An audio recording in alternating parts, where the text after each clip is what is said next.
Let us have a talk on the two presentations. And for the first presentation of Jacques Hubert, I would like to ask Mr. Daniel Oisans, and for the second presentation, Daniel Christophersen. Je remercie les organisateurs de m'avoir invité à intervenir dans cette séance qui apporte, à un moment où on réfléchit sur les modalités de la formation à la chirurgie robotique, qui apporte l'expérience de la chirurgie cardiaque. Il est intéressant de regarder ce qui s'est passé. Nous avons commencé la chirurgie robotique en chirurgie cardiaque en 1998, et après une période de formation sur in vitro, sur des modèles secs, puis sur des modèles humides, puis chez l'animal, nous avions pour objectif de réaliser la chirurgie des coronaires à cœur battant et à thorax totalement fermé en utilisant Intuitive Surgical. Après 100 malades, nous avons décidé d'arrêter. Nous avons été les premiers à arrêter. Nous avons été très rapidement suivis par tous les centres de chirurgie cardiaque qui s'étaient lancés dans la même aventure.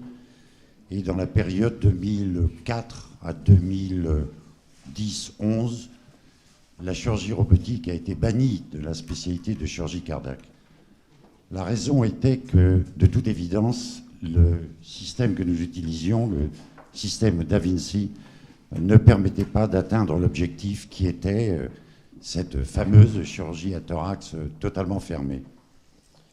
Alors je crois que ce qui s'est passé à l'époque mérite d'être regardé en détail à un moment où nous repartons à nouveau dans des applications de chirurgie robotique en chirurgie cardiaque.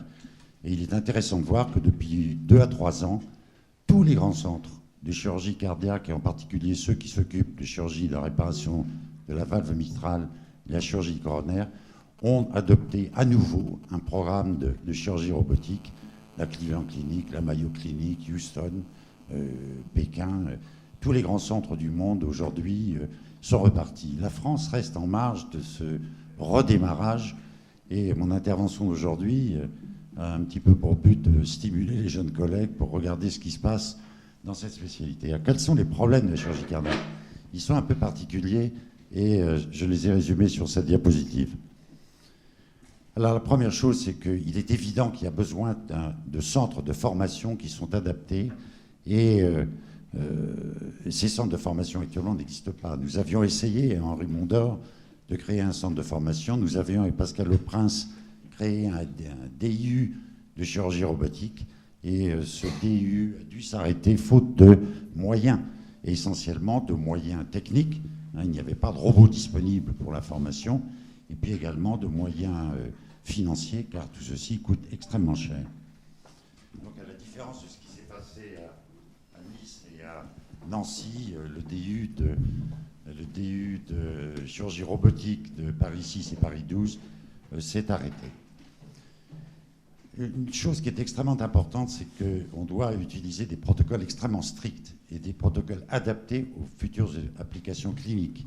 Et il n'y avait pas à l'époque de protocole parfaitement défini pour la chirurgie du coronaire.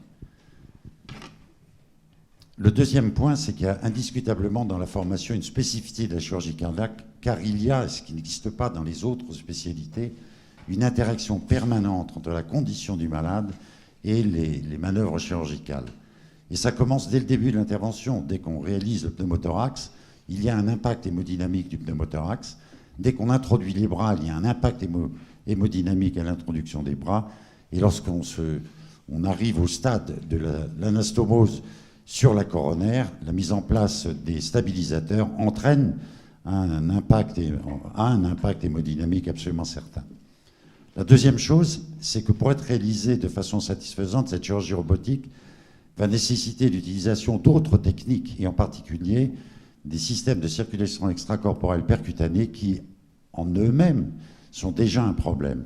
La réalisation d'un clampage aortique et de cardioplégie à thorax fermé est une performance technique en elle-même, et elle doit être parfaitement maîtrisée. Il y a donc un risque de compromettre les résultats de la chirurgie, de l'impact de l'utilisation du robot dans cette chirurgie à thorax fermé, par des difficultés qui n'ont rien à voir avec la chirurgie robotique elle-même, mais qui ont à voir tout cet environnement indispensable à la chirurgie cardiaque.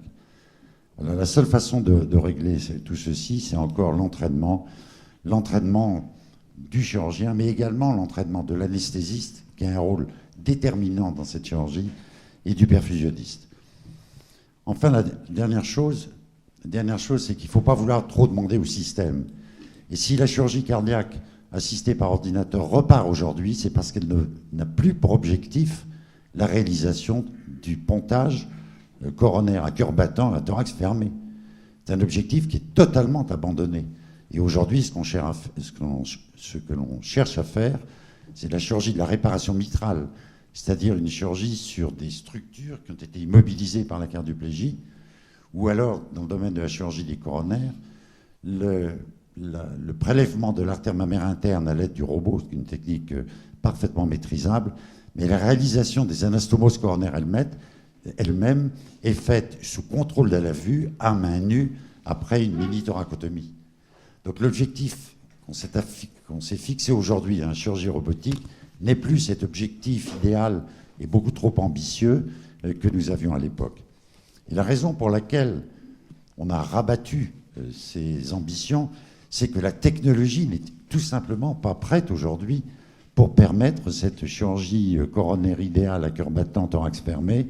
Il n'y a pas en particulier de matériel de suture qui permettent de faire des anastomoses de petite taille. Actuellement, en chirurgie robotique, les quelques-uns qui continuent à faire des anastomoses aidées avec le robot utilisent des aiguilles de nitinol de 6,0, alors que tous les chirurgiens cardiaques savent très bien qu'il faut utiliser des techniques microchirurgicales, des Prolène 8 et 9,0, si on veut obtenir le 100% de patency rate de l'anastomose mammaire sur l'interventriculaire antérieur.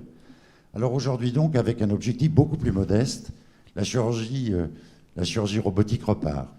Elle repart avec un très grand succès dans la chirurgie de la réparation mitrale. Il est aujourd'hui démontré, et c'est la première fois d'ailleurs, que l'on démontre un bénéfice de la chirurgie robotique dans des études contrôlées qui comparent la chirurgie sous vidéoscopique et la chirurgie aidée par ordinateur. Il y a un bénéfice à réaliser, la réparation mitrale, avec le système Intuitive Surgical. Alors, dernière remarque avant de conclure, c'est que tout ceci nécessite une auto-évaluation de ces résultats, mais permanente. Si nous n'avions pas eu ce processus d'auto-évaluation de ce que nous faisions en 2002, nous aurions continué à faire de la chirurgie au robot. Et on aurait laissé en liberté dans la nature des gens qui avaient soi-disant des pontages perméables, alors que leur pontage était de toute évidence non fonctionnel.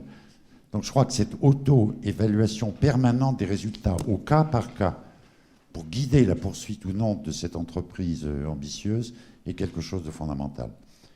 Je crois donc, pour conclure, que cette expérience des essais de la chirurgie robotique et de la reprise actuelle de la chirurgie robotique dans la spécialité de la chirurgie cardiaque apporte quelques leçons, et je crois qu'il faut qu'on sache tirer les leçons pour la formation des chirurgiens à venir. Je vous remercie.